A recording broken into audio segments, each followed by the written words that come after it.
আসসালামু আলাইকুম। প্রিয় দর্শক, অন্য মঞ্চের আলাপচারিতায় আপনাদের সকলকে আমন্ত্রণ জানাচ্ছি। প্রিয় দর্শক, আপনারা খেয়াল করেছেন যে আজ আগস্টের 2 তারিখ, গত বছরের এই দিনে আপনাদের নিশ্চয়ই সব স্মরণ আছে কি ঘটেছিল এই দেশে। আপনারা দেখেছেন যে ছাত্র জনতা তারা একটা স্বৈরাচারী সরকারকে হটানোর জন্য সারা দেশে আন্দোলন করছে, অনেকে মারা যাচ্ছে। তাদের সেই আত্মদানের নেট রেজাল্ট কি হবে সেটা নিয়েও কিন্তু 2 তারিখে আমরা কেউ নিশ্চিত ছিলাম না, কিন্তু তারপর আমাদের বিজয় অর্জিত হয়েছে। তৎকালীন সরকার সরে যেতে বাধ্য হয়েছেন, আমরা একটা নতুন সরকার পেয়েছি। সেই সময় যে প্রত্যাশা ছিল আমাদের নতুন সরকারকে নিয়ে, নতুন একটা বাংলাদেশকে নিয়ে, তার কতটুকু অর্জিত হয়েছে সেটা নিয়ে যেমন প্রশ্ন আছে, তেমনি প্রশ্ন আছে যে পালিয়ে যাওয়া যারা আওয়ামী লীগের যে সমস্ত দুর্নীতিবাজ নেতৃবৃন্দ পালিয়ে গিয়েছিল, তারা কি আবার দেশে প্রবেশের চেষ্টা করছে? তাদেরকে কি দেশে প্রবেশ করানোর জন্য কোনো উদ্যোগ দেশের ভেতর থেকে নেওয়া হচ্ছে? এই সমস্ত বিষয়ে কিন্তু আলোচনায় এসেছে। এর মধ্যে আমরা দেখেছি যে এই সরকার, মানে বর্তমান যে অন্তর্বর্তীকালীন সরকার, যেটাকে আমরা একটা নির্দলীয় সরকার হিসেবে ভাবতে চাইতাম, তাদের কিছু কিছু কর্মকাণ্ড কিন্তু রাজনৈতিকভাবে বিতর্কিত হয়েছে। সেসব বিষয় নিয়ে আলোচনা করার জন্য আজকের এই মুহূর্তে আমরা আমন্ত্রণ জানিয়েছি জানি পপের প্রতিষ্ঠাতা chairman professor doctor Nazmul Hasan কলিমুল্লাহকে। জনাব কলিমুল্লাহ, আপনাকে আমাদের অনুষ্ঠানে স্বাগত জানাচ্ছি। ধন্যবাদ। জনাব জনাব কলিমুল্লাহ, আপনি শুনলেন আমি একটা কথা ইঙ্গিত দিয়েছি, কিন্তু যে এই কথাটা আমি বললাম এই কারণে, আপনি খেয়াল করেছেন যে 2 দিন আগে সেনা নিবাস থেকে, সেনা সদর থেকে ওখানে একটা তারা প্রেস ব্রিফিং করেছে সাংবাদিকদের জন্য, এবং সেখানে তারা জানিয়েছে কিছু তথ্য যে ঢাকার একটা কনভেনশন হল ভাড়া করে প্রায় 400-র মতো নিষিদ্ধ ঘোষিত ছাত্রলীগ অথবা আওয়ামী লীগ এ সমস্ত এদের একটা মিটিং হয়েছে, এবং সেখানে কিছু প্রশিক্ষণও দিয়েছে একজন সেনা কর্মকর্তা। এবং এটাকে নিয়ে বিভিন্ন পত্রপত্রিকা আমি একটা জিনিস খেয়াল করলাম, তারা যে জিনিসটা বলেছে যে একটা বৈঠক হয়েছে, ষড়যন্ত্রমূলক বৈঠক, এবং প্রায় সবগুলি পত্রিকাতেই সেই বৈঠক কথাটাকে ইনভার্টেড কমার মধ্যে রেখেছে।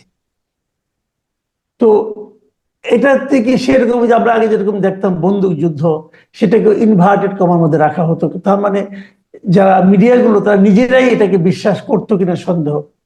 তো আসলে এটার কি বাস্তবতা আছে? এই সময়ে এই ধরনের কিছু কি ঘটেছে? আর এই জিনিসটা সেনা সদর এই প্রথমবার মতো নতুন সরকার আসার পর এই ধরনের ব্রিফিং বা করলো কেন? ধন্যবাদ। দেখুন, আমি খুব আশ্চর্য হয়েছি যখন দেখলাম যে একজন serving commission officer, rank of major, তিনি আহ, এর মধ্যে ছিলেন বা যুক্ত হয়েছেন বলে বলা হচ্ছে। এবং তিনি একটা সেনা পরিবার থেকে আগত মানুষ। তার আমার জানা মতে শ্বশুর মহোদয়, তিনি একজন 2 স্টার জেনারেল ছিলেন, অবসরপ্রাপ্ত। এবং মেজর সাদেক, তিনি একজন ইনফ্যান্ট্রি অফিসার। নর্মালি আমরা যে কোনো ধরনের রাজনৈতিক কর্মকাণ্ডে আজকাল প্রচুর অবসরপ্রাপ্ত সেনা কর্মকর্তাদের দেখি। তার মধ্যে এমনও পাওয়া যেতে পারে কেউ অব্যাহতিপ্রাপ্ত, কেউ অবসরপ্রাপ্ত, কেউ বরখাস্ত। কারণ সেনা কালচার অনুসারে যেই প্রক্রিয়ায় আপনি বেরিয়ে যাচ্ছেন সেটা কিন্তু ব্র্যাকেটে লিখতে হয়। অবসরপ্রাপ্ত হলে অবসরপ্রাপ্ত, অব্যাহতিপ্রাপ্ত হলে অব্যাহতিপ্রাপ্ত, বরখাস্ত হলে বরখাস্ত, ব্র্যাকেটে লিখতে হয়। তো এখানে ফর দ্য ফার্স্ট টাইম আমরা দেখলাম যে একজন সার্ভিং অফিসার, আমার জানা মতে তিনি রামুতে, যে আমাদের নতুন যে ক্যান্টনমেন্টটি হয়েছে কক্সবাজার রিজিয়নে, সেখানে কর্মরত ছিলেন। এবং সেখানে 90 দিনের বেশি সময় ধরে তিনি অনুপস্থিত। তো এই স্ট্যাটাসের মানুষকে নর্মালি সেনা কালচারে ডেজার্টার হিসেবে ধরে নেওয়া হয়। তো এই যে প্রশিক্ষণ দিচ্ছেন, সেই কারণে তাকে যে অ্যাটাচ করা হয়েছে, এটা বাদে প্রাথমিকভাবে তিনি যেহেতু কাইন্ড অফ ডেজার্ট একটা আবহের মধ্যে ছিলেন, সেই কারণেই তাকে প্রথমত আপনার একটা প্রক্রিয়ায় ফেলবার কথা। যতটুকু জানা গেছে লগ এরিয়াতে তিনি অ্যাটাচমেন্টে আছেন এবং এটি এরিয়া কমান্ডারের দপ্তরে অবস্থিত। এখন আপনার ডেজার্টার যখন শহীদ জিয়ার যে হত্যাকাণ্ড হয়েছিল, সেখানে যদ্দূর মনে পড়ে একজন সেনা অফিসার মুজাফফর তিনি অ্যাবসকন্ডিং। এরকম গোটা দুয়েক ব্যক্তির কথা আমরা শুনেছি বঙ্গবন্ধু হত্যাকাণ্ডের পরে তারা অ্যাবসকন্ডিং।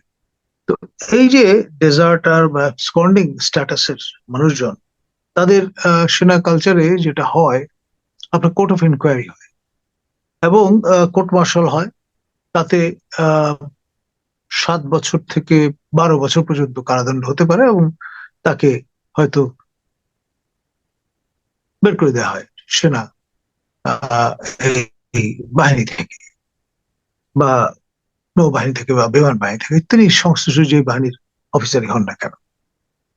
এখন একজন মানে অনেক সময় হয় কি, দুটি বিষয়। একটা হচ্ছে অনেক সময় একটা ন্যারেটিভ তৈরি করা হয় দৃষ্টি ভিন্ন খাতে প্রভাবিত করবার জন্য। এই ধরনের ন্যারেটিভ আমরা পাকিস্তান আমলে দেখেছি। এমনকি এই মুক্তিযুদ্ধ চলাকালীন সময়ে আপনার মেজর জলিল, তার একটা ছবি অবজারভারে, পাকিস্তান অবজারভারের ব্যাক পেজে চেপে দেওয়া হয়েছিল এবং লম্বা লম্বা চুল, চেহারা, মানে সেনা যে সংস্কৃতি, অর্থাৎ আপনি চুল ছোট রাখবেন, তার বদলে হিপ্পি টাইপের চুল ছিল সেই ছবিতে, এবং একটা টন্ট করে লেখা হয়েছিল major of Muktibahini hippie style, মানে এরকম টন্ট করা হয়েছিল জলিলের ছবি ছেপে দিয়ে। তো এই ধরনের ন্যারেটিভ অনেক সময় তৈরি করার চেষ্টা হয়। আর আপনি খেয়াল করে দেখবেন, এটা বেসামরিক হোক সামরিক হোক, আপনার প্রেস নোটের যে ভাষা, সেটি কিন্তু একই টাইপের। কিছু বিচ্ছিন্ন ঘটনা, দুষ্কৃতকারী, নানান রকমের ডেসক্রিপশন প্রদান করা হয়। তো ফলে সেটা এর মধ্যে এক ধরনের আড়ষ্টতা থাকে এবং সেটি ওই আড়ষ্টতার কারণে নানা রকম সন্দেহের জন্ম দেয়। এখন ধরুন এই জুলাই ঘোষণা বা সনদ নিয়ে নানামুখী তৎপরতা চলছে। সেই 3রা জুলাইতে পিনাকি ভট্টাচার্য প্যারিস থেকে মানে যেভাবে কোশিশ করলেন যে ওই দিনই বোধহয় এটি ঘোষণা করা হবে, সেটি 1 মাস পরে আপনার ঠেলতে ঠেলতে এখন এই জায়গায় এসে দাঁড়িয়েছে। এখন এই জুলাই ঘোষণার বিষয়টাকে দৃষ্টির আড়াল করবার জন্য কোনো কোনো মহলের পক্ষ থেকে হয়তো এরকমের একটা ন্যারেটিভ হাজির করার বা কুক আপ করার চেষ্টা থাকলেও থাকতে পারে, এরকম একটা সন্দেহ অনেকের মনে আছে। কিন্তু আমার আমার আমার যে প্রশ্নটা সেটা হলো, যে সেনা সদরের থেকে যে প্রেস ব্রিফিংটা করা হলো, সেখানে যে জিনিসটা বলা হলো যে একটা কনভেনশন সেন্টারে তারা মিটিং করেছে এবং সেখানে প্রশিক্ষণ দেওয়া হয়েছে, এগুলো নিয়েও আমার বক্তব্য না। আমার বক্তব্য অন্য জায়গায়। আমার বক্তব্য হলো, তারা যে সন্দেহটা করছে যে আওয়ামী লীগের সেই নেতৃবৃন্দ আবার ফিরে আসার চেষ্টা করছে অথবা তাদেরকে ফিরিয়ে আনার জন্য একটা চেষ্টা হচ্ছে, আপনার কি মনে হয় বর্তমানে বাংলাদেশের যে রাজনৈতিক বাস্তবতা, সেখানে কি আওয়ামী লীগের নেতৃবৃন্দের যারা নাকি বিদেশে পালিয়ে গিয়েছে, তাদের ফিরে আসার মতো অনুকূল পরিবেশ বিরাজ করছে? দেখুন, এই ধরনের একটা পারসেপশন আপনার যারা ক্ষমতা আছেন তাদের আছে, এবং সেই চিন্তা থেকে তাদের নিজেদের মধ্যে যখন আলাপ আলোচনা করেন, তারা কেউ কেউ ভাবে যে আগামী 50 বছর এরা মাথা তুলতে পারবে না, কেউ ভাবে ন্যূনতম 10 বছর, মানে তাদের কোনো খানা নেই। কিন্তু এটা তো তাদের পারসেপশন। আর যারা ক্ষমতা হারিয়েছেন তারা তো ডেসপারেট বাঞ্চ অফ পিপল, এবং দেয়ালে পিঠ ঠেকা। এখন ভারতে আশ্রয় আছেন, ইউরোপে, আমেরিকায়, অস্ট্রেলিয়া, সারা পৃথিবীতে ছড়িয়ে আছেন তারা। এবং এই পরিস্থিতি পরিবেশ আপনার বাংলাদেশের সবচেয়ে পুরনো আরেকটি রাজনৈতিক দল জামাতে ইসলামের সদস্যদের ফেস করতে হয়েছে 71-এ সে স্বাধীনতা যুদ্ধের পরে। আপনার খেয়াল করে দেখেন যে যারা বেঘরে মারা গেছেন রাজাকার কোট আনকোট এই তকমা মাথায় নিয়ে তারা একজন সদস্য, পূর্ণ সদস্য, তারা কিন্তু আপনার প্রাণ হারাননি। হয় নেপাল হয়ে বা মিয়ানমার হয়ে কোনোভাবে তারা দেশের বাইরে চলে গেছেন, অনেকে থিত হয়েছেন ব্রিটেনে, অনেকে মধ্যপ্রাচ্যের বিভিন্ন দেশে। এবং ঠিকই 75 পট পরিবর্তনের পর তারা অনেকেই ফিরেছেন, স্বয়ং প্রয়াত অধ্যাপক গোলাম আজম পর্যন্ত। এবং এখানে আপনার যে অবস্থাটা, যে 72 থেকে 75 এই সময়টায় জামাত মূলত হুইসপার ক্যাম্পেইন পিরিয়ড হিসেবে সেটাকে দেখেছে। পরে ইসলামিক ডেমোক্রেটিক লীগ নাম দিয়ে শুরু করার পরেও পরবর্তীতে যখন আপনার দলের রেজিস্ট্রেশনের সুযোগ আসলো, তারা কিন্তু জামাতে ইসলামী নাম নিয়ে আবার অবতীর্ণ হয়েছেন। তো আওয়ামী লীগকে নিয়ে নানা রকম চিন্তা ভাবনা কিন্তু অনেকের মধ্যে আছে। কেউ কেউ ভাবছেন যে রিফর্মড একটা আওয়ামী লীগ হবে, অনেকে ভাবছিলেন যে দ্রুততম সময়ের মধ্যে আপনার সাবির হোসেন চৌধুরী এবং সাবেক মন্ত্রী পরিকল্পনা মন্ত্রী মান্নান সাহেব যে জামিন পেয়ে গেলেন, নিশ্চয়ই এরকম একটা প্ল্যান আছে যারা ক্ষমতা আছেন তাদের। আবার কেউ কেউ ভাবলেন যে বাংলাদেশের প্রথম প্রধানমন্ত্রী প্রয়াত তাজউদ্দিন আহমেদের তনয় এবং তনয়া, তারা মাননীয় প্রধান উপদেষ্টার সঙ্গে মিথস্ক্রিয়ায় লিপ্ত হয়েছেন, সুতরাং এটা একটা লিওয়ে হতে পারে। আরেকটা বিকল্প, কেউ কেউ আবার মালিক উকিল সাহেব আওয়ামী লীগের প্রেসিডেন্ট ছিলেন একসময়, তার পুত্র খেলন উকিলকে নিয়ে এরকম চিন্তা ভাবনা করেছেন। তো ফলে এই নানামুখী চিন্তা ভাবনা বাজারে বিদ্যমান। এটা হলো এক ধরনের রিফর্মড আওয়ামী লীগ তৈরির চেষ্টার চিন্তা। কিন্তু এর পাশাপাশি আবার ওই যে নর্মালি যেটা হয়, যখন অন দ্য রান থাকে একটা দলের একেবারে পেটানো নেতাকর্মী সমর্থকরা শীত নিদ্রায় প্রবেশ করে এবং পরবর্তীতে যার নেতৃত্বে, যার তাদের আস্থা, তিনি যদি আপনার কোন রকমের অনুপ্রেরণা যোগান, তখন কিন্তু তারা ঘুরে দাঁড়ানোর চেষ্টা করে। এবং আওয়ামী লীগের ক্ষেত্রে বিষয়টা কিন্তু তাই দাঁড়াচ্ছে এখন। গোপালগঞ্জ হচ্ছে আই ওপেনার। আপনার সরকারি সূত্র অনুসারে 5 জন মৃত্যুবরণ করেছেন, অসমর্থিত সূত্র অনুসারে প্রায় 50 জন প্রাণ হারিয়েছেন। তো যে পরিমাণ রেজিস্ট্যান্স ফেস করতে হয়েছে একেবারে well trend world class Bangladesh সেনাবাহিনীর সদস্যদের আত্মরক্ষার্থে কোট আনকোট লাইভ অ্যামুনিশন ব্যবহার করতে হয়েছে।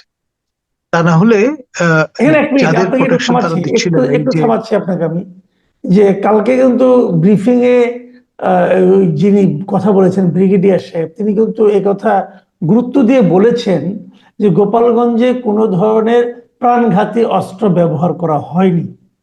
তাহলে তারা মারা গেল কিভাবে? দেখুন, মানে ওই যে আমি বললাম না যে মানে এ ধরনের ন্যারেটিভ, নানান রকম আড়ষ্টতা থাকে।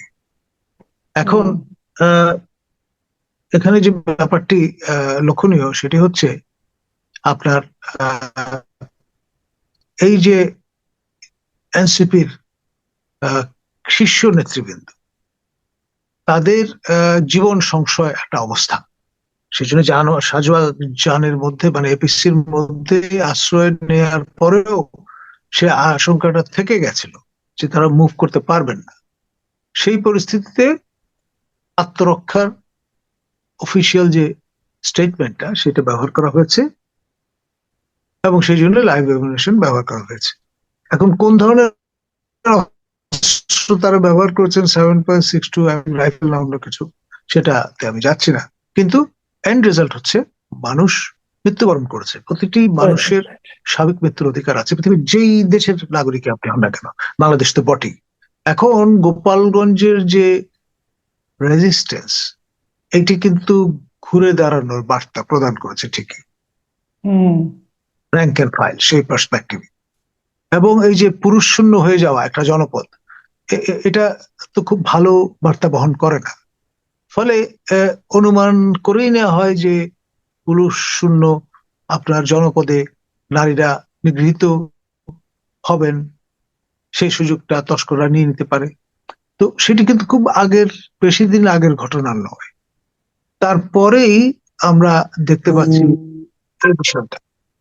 ফলে ব্যাপারটা দাঁড়াচ্ছে সেটি হচ্ছে আপনার এখানে মনে রাখতে হবে আরেকটা বিষয়। জুলাই হচ্ছে আপনার এই তরুণ তুর্কি নেতাদের আর এবং তাদের অনুবর্তী যারা তাদের, আর অগাস্ট হচ্ছে আওয়ামী লীগ এবং তার অঙ্গ সংগঠনগুলো। এবং শোকাবহ অগাস্ট মাস, সেটি কিন্তু তারা রিচুয়ালি অবজার্ভ করা শুরু করেন 1 অগাস্ট থেকে। এখন এই সময় স্লোগানটা থাকে একটা এইরকম যে শোককে শক্তিতে পরিণত করতে হবে। তাদের মধ্যে দুজনের নাম আমি বলবো, বঙ্গবীর কাদের সিদ্দিকী এবং প্রয়াত মোস্তফা মহসিন মন্টু। তারা কিন্তু এই 75 পরবর্তী যে রেজিম তাকে চ্যালেঞ্জ করে প্রতিরোধ যুদ্ধ গড়ে তোলবার একটা প্রক্রিয়া শুরু করেছিল এবং আমাদের উত্তরের ময়মনসিংহের গারো পাহাড়ের লোকজনকে নিয়ে, এত্তিক গারো হাজং, তাদেরকে মোবিলাইজ করে ফেলে সশস্ত্র সংগ্রাম শুরু করে দিয়েছিল। এখন আপনার সেখানে স্টেটসম্যানশিপ থাকলে বিষয়টা একরকম ভাবে ক্রিয়া করে, সেটা আমরা প্রত্যক্ষ করলাম। প্রয়াত জিয়াউর রহমান তিনি ইনিশিয়েটিভ নিয়ে প্রতিবেশী রাষ্ট্র ভারতের অর্থনীতির সঙ্গে কথা বলে, যারা বেলিজারেন্ট তাদের সঙ্গে কথা বলে তাদেরকে কিন্তু সসম্মানে উইথ ডিগনিটি অ্যান্ড রেসপেক্ট তাদের কিন্তু দেশে ফিরিয়ে নিয়ে এসেছিলেন। এবং সেই কারণে একটা ইনসার্জেন্সি থেকে বাংলাদেশ এই বিপদ থেকে বেঁচে গিয়েছিল। এখন আমাদের যারা এখন দায়িত্বে আছেন তাদের কি সেই স্টেটসম্যানশিপ আছে? আমি তো এই প্রশ্নটা তুলবো। যদি তারা আপনার প্রেসিডেন্ট জিয়াউর রহমানের ওই স্টেটসম্যানশিপের স্পিরিটটা ধারণ না করেন, তাহলে কি দাঁড়াবে? একটা প্রটেক্টেড আপনার গেরিলা ওয়ারফেয়ারের দিকে কিন্তু ওই ঝুঁকিতে পড়ে যাবে বাংলাদেশ। আপনার যে ইলেকটোরেট, যে সাইজ আওয়ামী লীগের 14 দলের এবং জাতীয় পার্টির, আপনি তাদেরকে ইগনোর করতে পারেন না। Almost 50% of the population. এখন গেরিলা ওয়ারফেয়ার কন্ডাক্ট করার জন্য মাস সাপোর্ট ইজ নেসেসারি এবং সেটি প্রদান করবার পর্যাপ্ত আপনার উপকরণ কিন্তু মাঠে আছে। এক ধরনের ফ্রাস্ট্রেশন কাজ করছে, মানুষের প্রত্যাশা ছিল গগনচুম্বী, সেখান থেকে সে ড্যাশড হয়ে মর্তে নেমে এসছে। এখন সবাই কাউন্টডাউন যে কবে যাবেন প্রফেসর ইউনূস প্যারিসে ফিরে, সেই চিন্তাটা অনেকের মাথায় ঘুরপাক খাচ্ছে। আর দ্রব্যমূল্যের ঊর্ধ্বগতি, তারপরে আপনার একই স্টাইলে আপনার খেয়াল করে দেখেন সমুদ্র বিজয় নামে নানান রকমের উপাখ্যান আমরা দেখেছি। মিয়ানমারও উদযাপন করছে সমুদ্র বিজয়ের আপনার উৎসব, বাংলাদেশও করছে একসঙ্গে। তো একমাত্র যৌন ক্রিয়া ছাড়া আর কোথাও কিন্তু উভয় পক্ষ একত্রে উইন উইন সিচুয়েশনে যেতে পারেন না, এটা বায়োলজিক্যাল সায়েন্স বলে। তো ফলে এখানে এই যে কাণ্ডটা হয়েছে, এই ট্রাম্প মহোদয়ের যে শুল্ক, সেটি নিয়েও কিন্তু একটা বাহাদুরি করবার চেষ্টা, যে 20% নামিয়ে আনা হয়েছে। এখন অ্যাট হোয়াট কস্ট? আগের 15% তো আছে, প্লাস 20, 35, তো বেশ বেশ তাই ছিল। সঙ্গে অন টপ অফ দ্যাট যেটা লুকিয়ে আছে 25টা বোয়িং কেনার এই বিল তো আমাদের ফুট করতে হবে। তারপরে আপনার নানান রকমের কায়দায় আপনি কিন্তু আমাদের সার্বভৌমত্ব চিরতরে সংকুচিত করে ফেললেন। At what cost?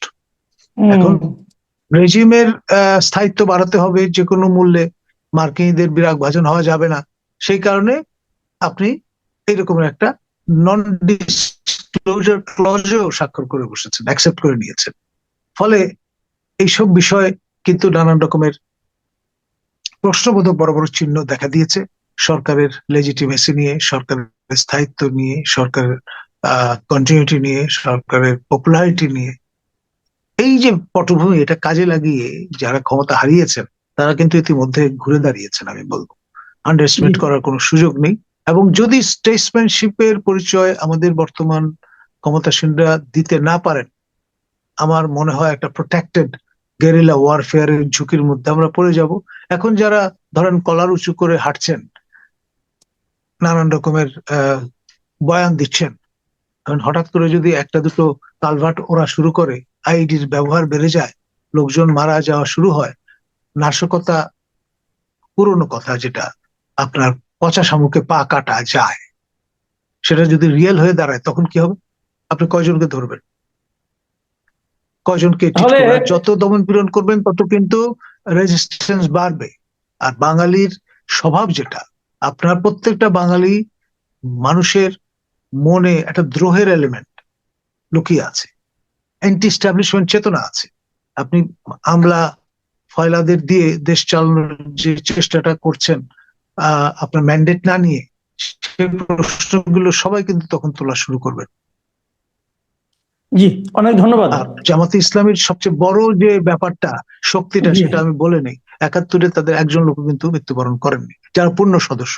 তারা ঠিকই দে কুড ইভেড, বেঘরে মারা পড়েছে কিন্তু মুসলিম লীগ, নেজাম ইসলামী মতো পার্টির লোকজন। এবং তারা ঠিকই ঝামেলা দেখলে কিন্তু তারা তো আসলে লং টার্ম পলিটিক্স এর এজেন্ডা নিয়ে আছেন, মানুষের হৃদয় জয় করবার এজেন্ডা নিয়ে আছেন। তারা কিন্তু কনফ্রন্টেশনে যাবেন না। তখন কিন্তু বেঘরে এনসিপি যারা তরুণ বয়সের নারী পুরুষ, তাদের কিন্তু ঝামেলায় পড়তে হবে, এবং in terms of number out numbered হয়ে যাবে।